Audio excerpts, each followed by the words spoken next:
yeah, so I wanted to quickly go over Farzana's progress here. So Farzana is someone who's been with us for a while now, and I thought I'd do this quick video because I feel this will help a lot of stay-at-home mums out there, because the reality is, you guys, I get it, you need a bit of downtime, you want to relax, you want to, you know, after the kids are sleeping, etc. The only time you have to yourself is that evening time when they're sleeping. So naturally, you'll want to do a bit of doom scrolling, you want to watch a bit of TV. I get that. That's totally cool. I'm never going to judge you because I'm not in that position, so I totally appreciate that. But with that being said, there needs to be a little bit of sacrifice, right? So what I mean by that is every single day cannot be spent, you know, watching TV late into the night, scrolling in bed, waking up groggy. You're going to have to spend at least 5 or 10 minutes, you know, before you go to bed to do a little bit of planning. One of the single best ways that Farzana was actually starting her day off well the following day was making herself a protein smoothie the night before. Now, this is how easy it is, right? Protein smoothie, protein powder in a shaker cup at night time, and it was 2 scoops. It was she's been doing frozen blueberries, some chia seeds and some flax seeds, and milk of her choice, because we're not going to be too anal about that, and sometimes she put like nut butters and stuff in there as well. Anyway, so she started her day off well the following day. What that meant was she did a bit of prep, and just that simple act in the evening time for 5 or 10 minutes to do a little bit of smoothie making, I guess, it kind of wired her for the following day. So she went to bed, she woke up, she went out the door because she had to do the school drop-offs and then a few other things as well, because she, even though she was a stay-at-home mom, she was still doing tasks, because you guys, I don't know why people think you guys have it easy. You don't,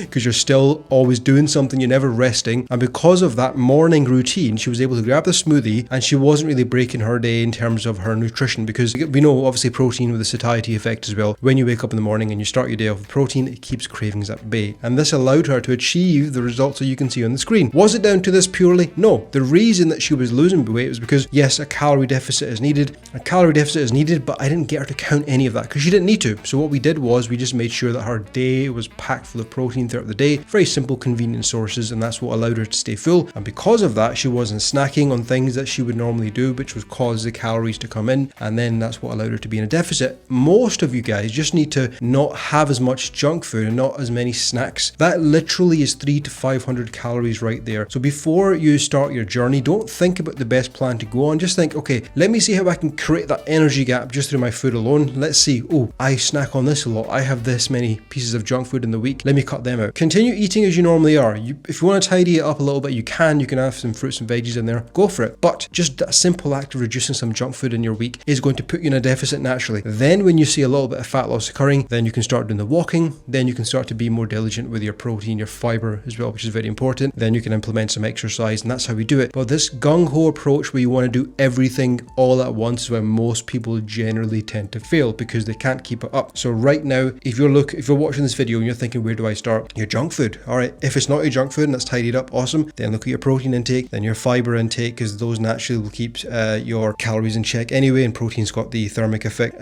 which causes a bit of a calorie burn. Then you can do your walking, and then you can implement exercise. Do it bit by bit, okay? It's the easiest way. Bit by bit is the easiest way, because it means your body can adjust to it. So she's been able to achieve great progress, and I like to share stuff like this because the before and afters you generally see on social media, a lot of them, listen, you don't really get to see what happens a couple of weeks after. So you might see the 90-day transformation, but what happens after the 90 days is finished? In most cases, they're not going to be able to maintain it. Whereas what we do, we make sure that the clients do, they're able to sustain it, because if they're losing weight and then a couple of months later they're back with someone else, we failed in our job. So start slow. And Farzana's a clear example of that. No gym access, nothing, just simple things. So hopefully that made sense. Thought I'd come on here and do a quick video. Some of you who are trying to lose weight, you'll be thinking about Manjaro as well, and you're thinking about, oh, should I go down that route? Oh, can I do it naturally? Can I do it through food? Well, I made a video just for that. Yeah, I'm going to talk about how dal and Manjaro can have the same effect. Not entirely the same effect, right? But we know these drugs are bloody powerful. But I want to go through a couple of things that you need to know about food and lifestyle that can help you achieve a great appetite blunting effect, which will help you lose weight. So don't go anywhere, watch this video,